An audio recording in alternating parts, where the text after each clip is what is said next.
Come on, Spark. You've spent too much time on the computer today. Let's roast some marshmallows and get some fresh air. Of course. You can't sit around a campfire without hot cocoa. The healer is working on it right now.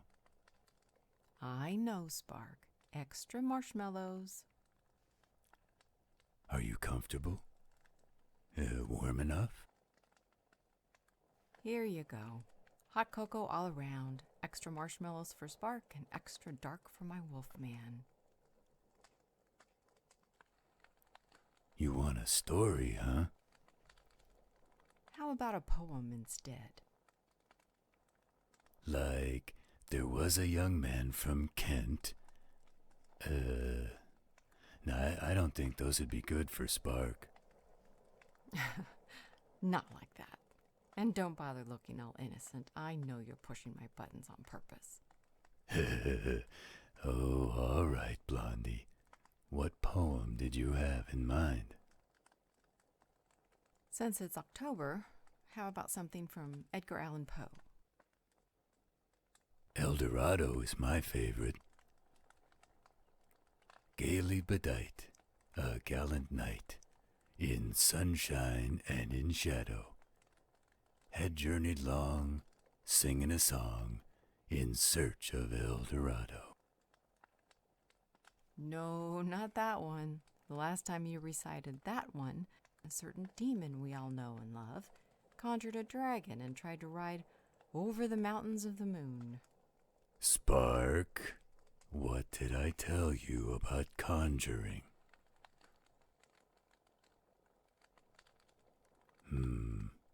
It better not happen again. I like the Raven.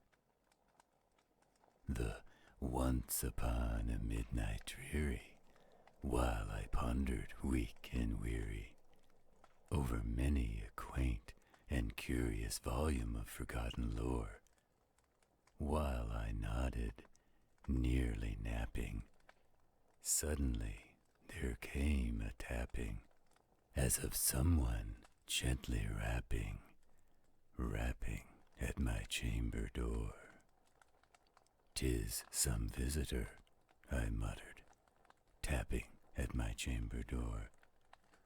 Only this, and nothing more. That Raven? Oh, you do that so well, Wolfman. What do you think, Spark? Do you want to hear more? Well, it's about a guy who lost his girlfriend. It's late at night, and he's trying to keep his mind off his broken heart by studying. But then he hears a knock on his door. It's so late at night and dreary outside, he gets a little spooked. He tries to tell himself that it's just someone knocking on his door. It's nothing to worry about. But he's not so sure. Okay, Spark, I'll tell you more. Distinctly I remember. It was in the bleak December, and each separate dying ember wrought its ghost upon the floor. Eagerly I wished the morrow, vainly I had sought to borrow. I know it's October, baby, but the poem is set in December. I can stop if you like. That's true. Poe was sitting before a fire, too. No, it doesn't sound like he has cocoa or marshmallows. He's being a gloomy Gus and wishing for tomorrow. Yeah, stormy nights can be scary, especially if someone knocks on the door at midnight. All right, let's see the third stanza.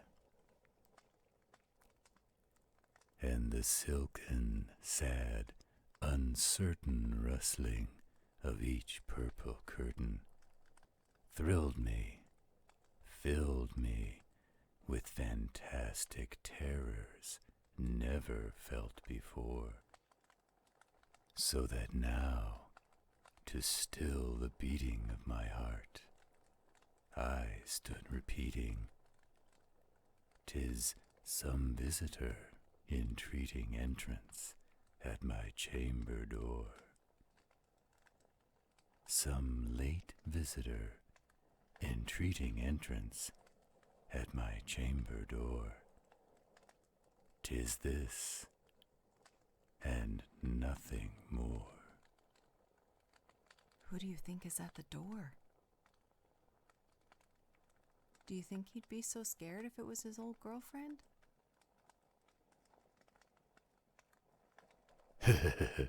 Yeah, that's true. I guess it would depend on why they broke up. You've got to tell more of the story, Cobalt. You can't just leave him standing at the door shaking in his boots. Okay. Presently, my soul grew stronger, hesitating then no longer. "Sir," said I, "or madam, truly your forgiveness I implore. But the fact is, I was napping, and so gently you came a-rapping, and so faintly you came tapping, tapping at my chamber door, that I scarce was sure I heard you. Here I opened wide the door, darkness there, and nothing more."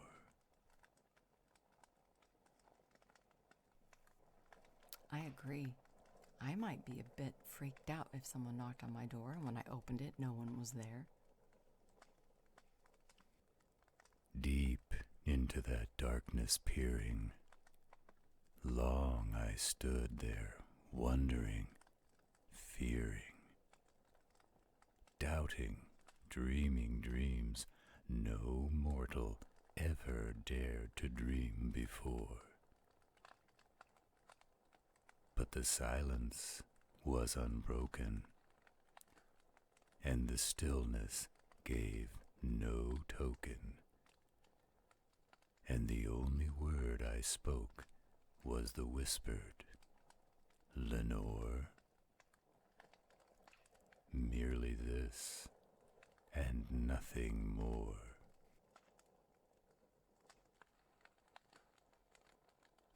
Well, that's the great thing about poems. You get to decide what it is the author's really saying. They're open to interpretation.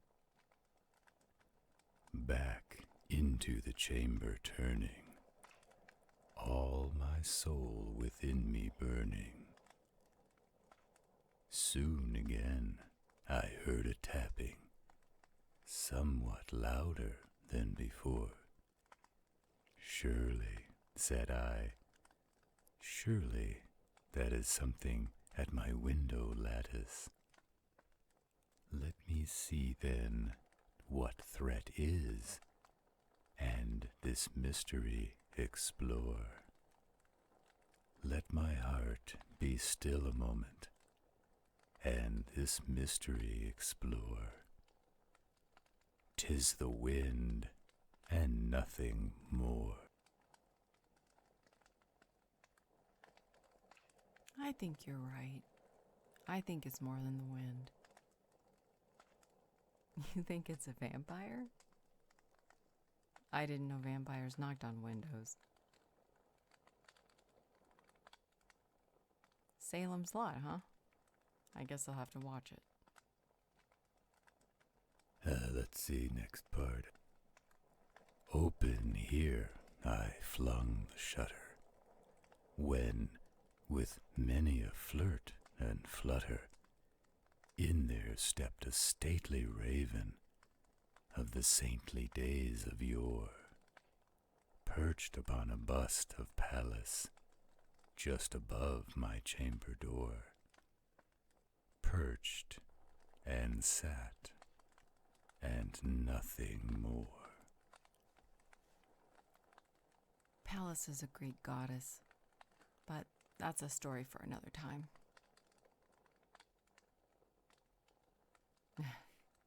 Keep going, Wolfman. Then this ebony bird, beguiling my sad fancy into smiling,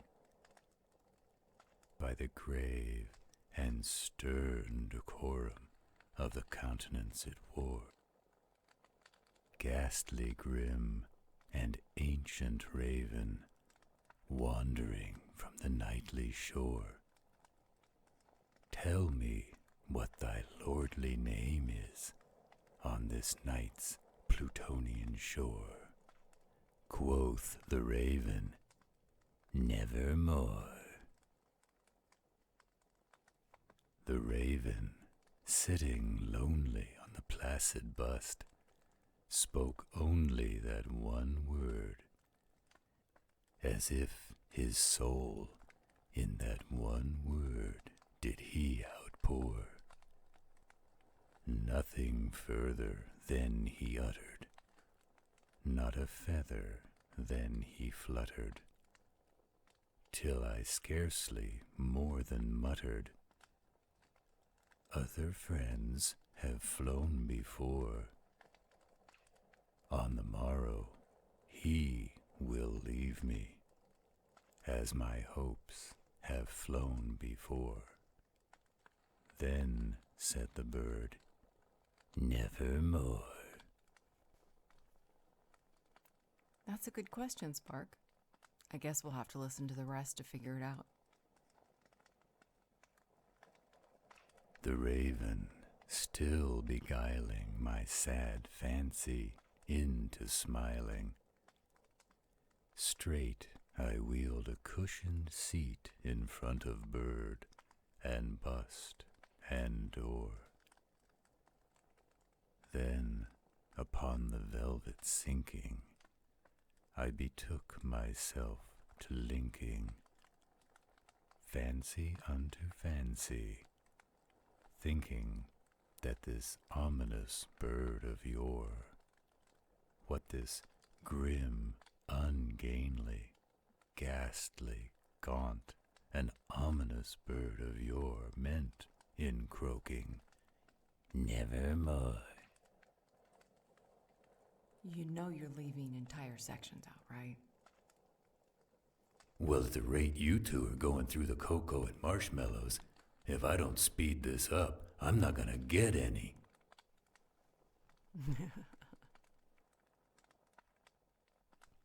Be that word our sign in parting, bird or fiend, I shrieked, upstarting. Leave my loneliness unbroken, quit the bust above my door. Take thy beak from out my heart, and take thy form from off my door. Quoth the raven, nevermore.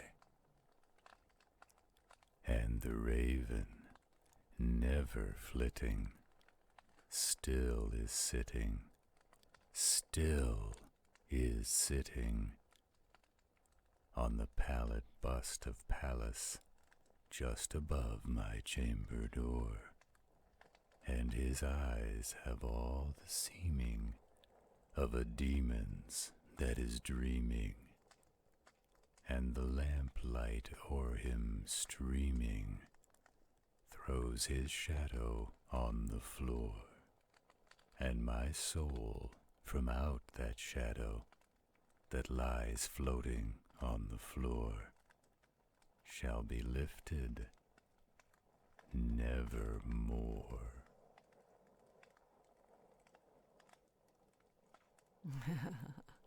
You're right, Spark. He is a drama llama. All right, you two. I figured out your plan. You want me to keep talking long enough to eat all the marshmallows, so I couldn't have a s'more. Well, it's not happening. Hand over the stick, and I'll show you how this is done.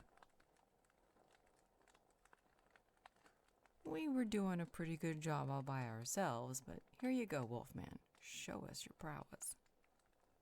Oh, Blondie, I'll be happy to show you my prowess a little later tonight. Don't you worry about that. Here you go, Spark. First s'more of the night is all yours. What do you think? Yeah, I thought you'd like that. Of course I'll make you another one. Right after I make one for Blondie. Aren't you sweet? You go ahead and have mine. I'm saving room for a bite of my all-time favorite treat a little later tonight. And what would that be? Why, you, of course. Oh, Blondie.